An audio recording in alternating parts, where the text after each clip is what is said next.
সম্মানিত দ্বীনী ইমানদার মুসলমান ভাই বোনেরা, আসসালামু আলাইকুম ওয়া রাহমাতুল্লাহ। আমি সূরা বাকারার তেলাওয়াত করব।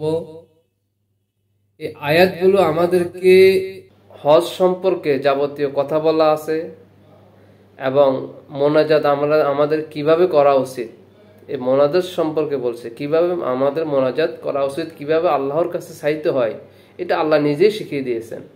তা আল্লাহ পাক আমাদেরকে ধৈর্য ধরে আয়াতগুলো শোনার তৌফিক দেন।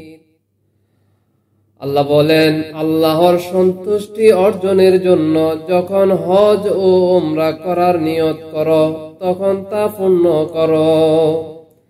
আর যদি কোথাও আটকা পড়ো তাহলে যে কুরবানি তোমাদের আয়ত্তাধীন হয় তাই আল্লাহর উদ্দেশ্যে পেশ করো। আর কোরবানি তার নিজের জায়গায় পৌঁছে না যাওয়া পর্যন্ত তোমরা নিজের মাথা মুন্ডন করো না। তবে যে ব্যক্তি রোগগ্রস্ত হয় অথবা যার মাথায় কোনো কষ্ট থাকে এবং সেজন্য মাথা মুন্ডন না করে, তাহলে তার ফিদিয়া হিসাবে রোজা রাখা বা সাদকা দেওয়া অথবা কোরবানি করাই উচিত। তারপরও যদি তোমাদের নিরাপত্তা অর্জিত হয় এবং তোমরা হজের আগে মক্কায় পৌঁছে যাও, তাহলে তোমাদের মধ্য থেকে যে ব্যক্তি হজের সময় আসা পর্যন্ত উমরাহর সুযোগ লাভ করে সে যেন সামর্থ্য অনুযায়ী কোরবানি করে দেয়। আর যদি কোরবানি জোগাড় না হয় তাহলে হজের জামানায় 3টি রোজা এবং 7টি রোজা ঘরে ফিরে গিয়ে এইভাবে পুরো 10টি রোজা যেন তারা রাখে। এই সুবিধে তাদের জন্য যাদের বাড়ি ঘর মসজিদ হারামের কাছাকাছি নয়। আল্লাহ এই সমস্ত বিধান বিরোধিতা করা থেকে দূরে থাকো এবং ভালোভাবে জেনে নাও আল্লাহ কঠিন শাস্তি প্রদানকারী। হজের মাসগুলো সবার জানা। যে ব্যক্তি এই নির্দিষ্ট মাসগুলোতে হজ করার নিয়ত করে তার জেনে রাখা উচিত হজের সময় সে যৌন সম্ভোগ, দুষ্কর্ম, ঝগড়া বিবাদে লিপ্ত না হয়। আর যা কিছু সৎ কাজ তোমরা করবে আল্লাহ তা জানেন। হজের সফরের জন্য ফাতেহ যদি সঙ্গে নিয়ে যাও, আর সবচেয়ে ভালো ফাতেহ হচ্ছে তাকওয়া। কাজে হে বুদ্ধিমানেরা, আমার নাফরমানি করা থেকে বিরত থাকো। আর হজের সাথে সাথে তোমরা যদি তোমাদের রবের অনুগ্রহের সন্ধান করতে থাকো তাহলে তাতে কোনো দোষ নেই। তারপর আরাফাত থেকে অগ্রসর হয়ে মাশআরুল হারাম মুজদালিফায়ের কাছে থেমে আল্লাহকে স্মরণ করো এবং এমন ভাবে স্মরণ করো যেভাবে স্মরণ করার জন্য তিনি তোমাদের নির্দেশ দিয়েছেন। নয়তো ইতিপূর্বে তোমরা তো ছিলে পথভ্রষ্টদেরই অন্তর্ভুক্ত। সুম্মা আফিদু মিন হাইসু আফাদান নাসু ওয়াস্তাগফিরুল্লাহ ইন্নাল্লাহা গফুরুর রহিম। তারপর যেখান থেকে আর সবাই ফিরে আসে তোমরাও সেখান থেকে ফিরে এসো এবং আল্লাহর কাছে ক্ষমা চাও।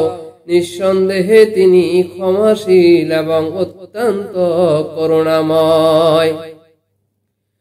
ফাইযা কদাইতুম মানাসিকাকুম ফাযকুরুল্লাহা কাযিকরিকুম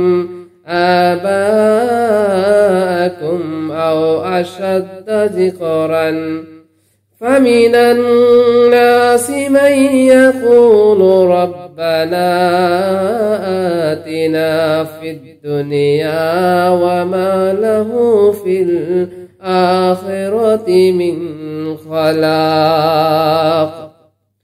অতঃপর যখন তোমরা নিজেদের হজের অনুষ্ঠানটি সম্পন্ন করবে তখন আল্লাহকে এমন ভাবে স্মরণ করবে যেমন ইতিপূর্বে তোমাদের বাপ দাদাদেরকে তোমরা স্মরণ করতে, বরং তার চেয়ে অনেক অনেক বেশি স্মরণ করবে। তবে আল্লাহকে স্মরণকারী লোকদের মধ্যে অনেক পার্থক্য রয়েছে। তাদের মধ্যে কেউ এমনও আছে যে বলে, হে আমাদের রব, আমাদের দুনিয়ায় সবকিছু দিয়ে দাও। এই ধরনের লোকের জন্য আখিরাতে কোনো অংশই থাকবে না। ومنهم من يقول ربنا آتنا في الدنيا حسنة وفي الآخرة حسنة وقنا عذاب النار। আবার কেউ কেউ বলে, হে আমাদের রব, আমাদের পুনরায় কল্যাণ, আমাদের দুনিয়ায় কল্যাণ দাও এবং আখিরাতেও কল্যাণ দাও এবং আগুনের আযাব থেকে আমাদেরকে বাঁচাও। উলাইকা লাহুম নাসিবুম মিম্মা কাসাবু ওয়াল্লাহু সারিউল হিসাব।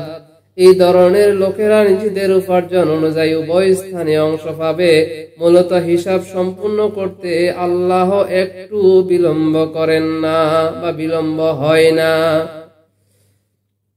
সম্মানিত মুসলমান কেরাম, আমি যে আয়াতগুলো আপনাদের সামনে উপস্থাপন করলাম, এই আয়াতগুলোর উপরে বুঝে শুনে আমাদেরকে আমল করার তৌফিক দান করুন। আমিন।